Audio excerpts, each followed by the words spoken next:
offering a tribute to the land that gave us everything. Let's watch with pride as our students express their love for India through this dance performance. This dance is not just an art form. It is a prayer, a tribute, and a promise to serve our nation. Let's feel the spirit of patriotism which comes alive today.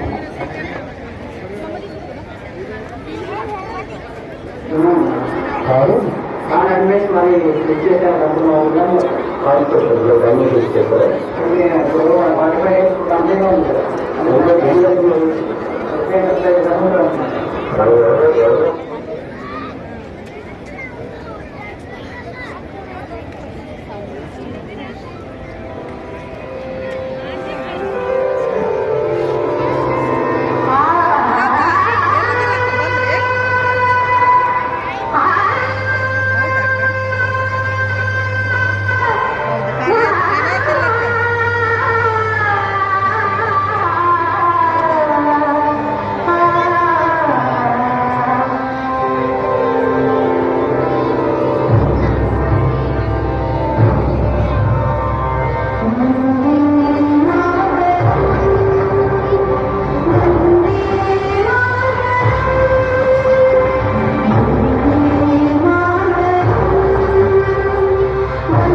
కొట్టని తప్పదు మారుమోగే విధంగా 156 ఏళ్ల కింద